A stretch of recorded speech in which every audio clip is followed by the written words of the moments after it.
I asked you guys on Twitter to give me some hot takes to react to for the 2025 NBA season, and boy did you guys come through. At the moment I'm recording this video, you guys have sent in over 350 hot takes for me to react to. I chose 10 and we're going to react to them today. Thank you to all that replied to the tweet on Twitter. You can follow me. Link is in the description. I only could choose 10 though, so I'm sorry if I'm not going to answer your question today. But I will be reacting to a bunch of these over on my Just Ballin' podcast. Link to that is in the description, where you guys are going to get a much longer part 2. Might react to like 30 of those over there, so make sure you check that out. Link is in the description, and let's get into this. So the first one comes from Shaquille Oatmeal, and he says SGA falls off of a cliff and isn't even thought about for the MVP award. Okay, this is definitely a hot take, because Shea is going to be 26 years old this season. He's coming off a year where he finished second in MVP voting and led the Oklahoma City Thunder to the youngest ever 1 seed and the youngest ever team to win a playoff series in NBA history. So saying that Shea Gilgeous-Alexander is going to fall off and isn't even thought about for the MVP award suggests that he's not even going to finish maybe top 10 in voting, is what Jared is saying here. And to be honest, I can't really buy this hot take. It's definitely a spicy one, but he finished 5th in MVP voting when he broke out in 2023,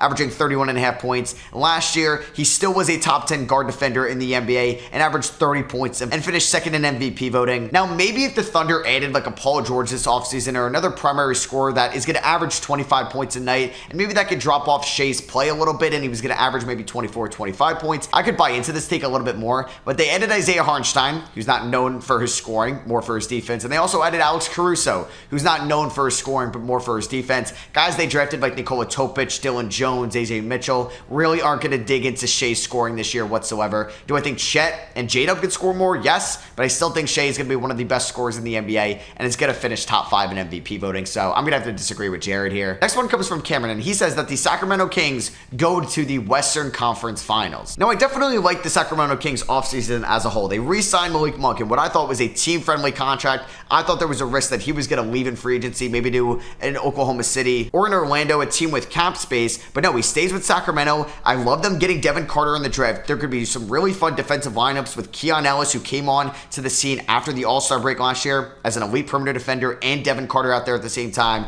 And they added DeMar DeRozan as well. This team struggled outside of Fox and Sabonis for guys to create their own shots sometimes, and DeRozan has had that playoff experience and is still a very efficient 20-point per game scorer in this league, and that is a great add for Sacramento. He was 34 last year, but he averaged 38 minutes a night. He led the NBA in minutes per game. This Kings team has its talent, and if Keegan Murray takes another step to being an elite 3-and-D player, and maybe they get a breakout season from a Colby Jones or an Isaiah Crawford or an Isaac Jones or one of those guys that's a recent 2nd-round pick, this team does have the talent to go to the Western Conference Finals. Now, they do need to get kind of lucky with their seeding. If they're in the play-in tournament, I gotta disagree with this. If they're going up against OKC, probably Dallas or Minnesota in round 1, I gotta disagree with it as well. I do think there's a chance this team could upset Denver or Phoenix or Memphis in round number 1, so it definitely has to align with the seeding. It's a hot take from Cameron. I could definitely see it happening, but they need a little bit of luck on their side. The next one comes from Ben Caro, and he says that Paolo Banchero leads the Magic to a top 3 seed and makes an All-NBA team. Now, I think the Magic can be built for the regular season. This team is a great defensive squad. They added KCP this offseason, which is only going to enhance their defense even more, brought back all of their core, re-signed Jonathan Isaac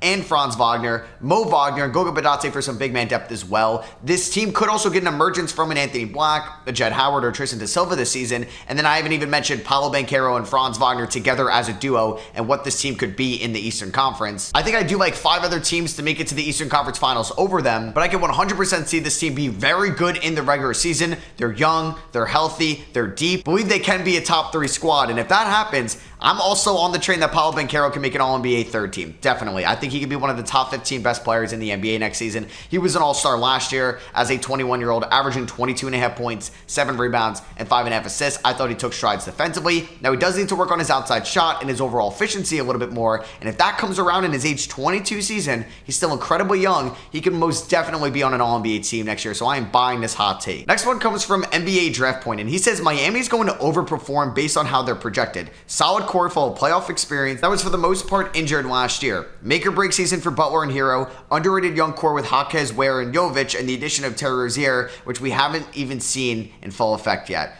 Think they can upset some big teams next year and go on one last run. Now, I do think for this take to come true, they also need a little bit of luck, like what I was talking about with the Sacramento Kings. Now, last year could have gone differently in round number 1. If Jimmy didn't get hurt in the play-in tournament, maybe they pull off another crazy upset like they did in 2023 and beat Boston in round number 1. But I don't think this team made enough improvements this offseason, and I'm not going to put too much stock into Kel'el Ware in his rookie year as a backup center. I'm very big on Nikola Jovic, and I do think that Jaime Jaquez is going to take some steps this year, but I do wonder if this team has a ceiling on it. Now, they could explode in the playoffs. We've seen that in the past, but teams around them got better. The Knicks are here. The Sixers got better this offseason. You have the Boston Celtics. The Pacers and Magic are incredibly deep. Haven't even talked about the Cleveland Cavaliers or the Milwaukee Bucks yet. So the East is very competitive right now, but I do think if Miami gets matched up with an Orlando, Cleveland, Indiana in round number 1, they could most definitely pull off an upset. They could beat Milwaukee. They could probably beat every team in round number 1 outside of Boston right now for sure. Now, a lot of things need to go right for them. They need to be healthy, but I do like those teams a little bit more. I do think Miami can win a playoff series, but that's about it. I would definitely sell this take on them making a run in the playoffs this year. Next one comes from IB, and he says James Harden will have a career resurgence and become an all-star again, averaging 21 points, 11 assists, and 8 rebounds a night. So I can definitely see James Harden's numbers improving next year. Obviously, right? Paul George left in free agency. There's going to be 24 more points per game opened up. Now, they did add Derrick Jones Jr.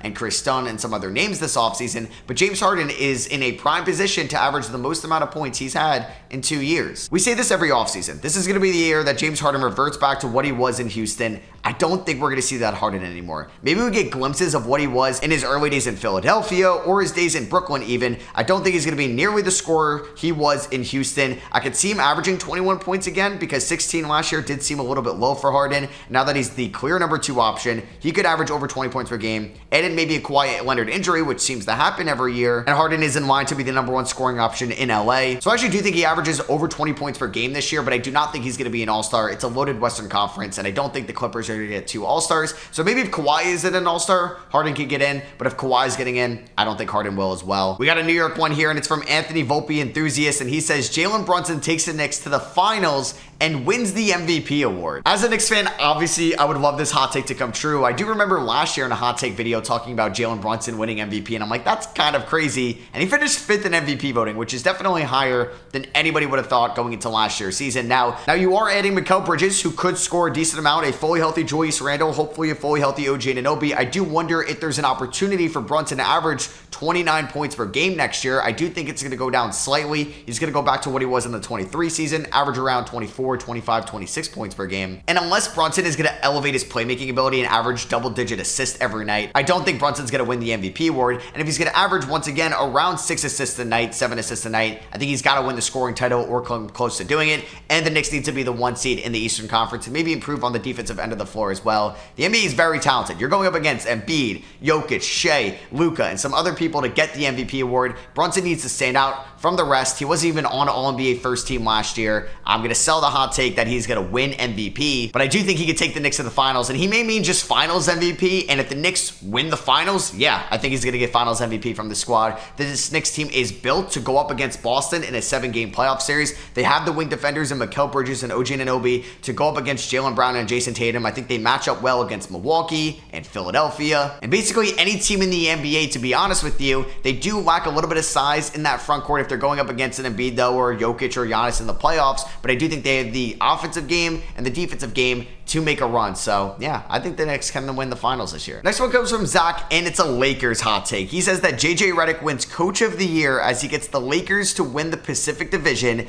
and be a top 3 seed in the Western Conference, with Dalton Connect helping be that 3rd scoring option that Bron and AD need. Now, I actually do like the last take he mentions here. I think Dalton Connect is a sneaky Rookie of the Year candidate. He's going to be someone that's NBA ready as a 3-level scorer. I think he's going to be an elite 3-point shooter as a complimentary piece for LA this year. We'll see how good the numbers are, because you do have Rui Hashimura, Austin Reeves, and D'Angelo Russell for some scoring to go around, but I do think that Dalton Connect is going to make an immediate impact for this Lakers team, something they desperately need. JJ Redick winning Coach of the Year, now it definitely has the narrative behind it, and if the Lakers are a top 3 seed in the Western Conference, that could definitely happen, but I don't think they will be, so I'm going to sell that hot take, and I don't think that they win the Pacific Division either. I do like Sacramento and Phoenix more than LA throughout the regular season, and if one LeBron or AD injury happens, it is going to be tough for them to recover, but I do think in the long run, JJ Redick is going to be a good head coach in this league, and I do think them being a 3 seed next year and winning the Pacific Division is kind of optimistic, but that's what makes this a hot take. But I do think Dalton Knecht can win Rookie of the Year, though. Gurr mentions that the Hawks will be a top 6 seed, and Trae Young goes back to his 2021 form and leads them to the conference finals,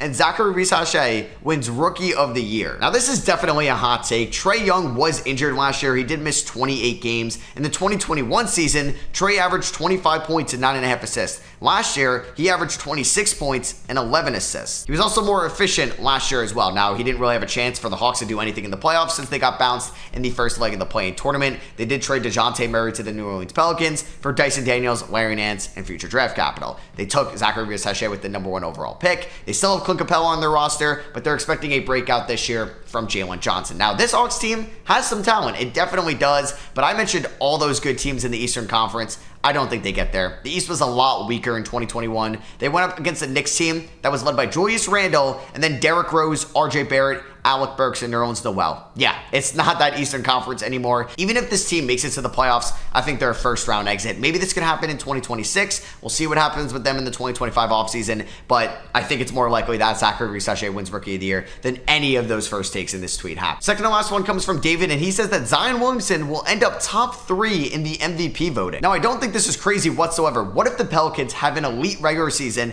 Zion kind of reverts back to his stat line from year number 2 in this league and can be a very efficient 26, 27 point per game scorer, and the Pelicans are one of the best seeds in the Western Conference. Jalen Brunson got top 5 MVP votes last year, finished 5th in MVP voting. That could happen with Zion Williamson this year, so I think this is a hot take, and I kind of like it. I do think that there could be a wild card in the top 5 MVP voting again this year, and why not let it be Zion Williamson? Now, they kept Brandon Ingram this offseason, so we'll see if there's enough scoring to go around for Zion to average close to 30 points per game, but he looked healthy. He looked great last year. It looks like he lost some weight this offseason as well. I think this could be a big year for Zion Williamson and the New Orleans Pelicans. And the last hot take comes from Joe. He says Steph has an MVP season, Kuminga becomes a legit second scoring option, and the Warriors go on a miraculous run to win the NBA title, and Steph gets another Finals MVP and is in the GOAT debate. Now, I would love for this to happen. I would love for Steph to get one more Finals MVP, get his 5th ring, because he could actually be talked about as a top 5 player of all time if he wins it all with this core. Now, maybe if they went out and got Larry Markkinen this offseason,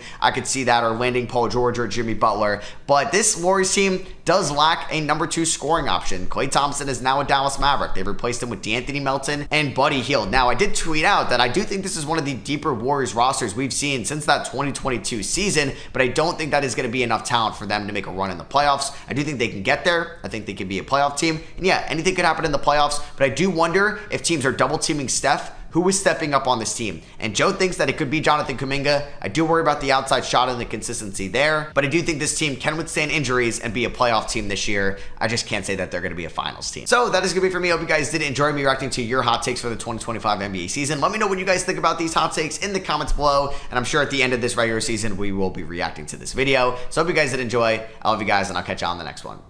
Peace.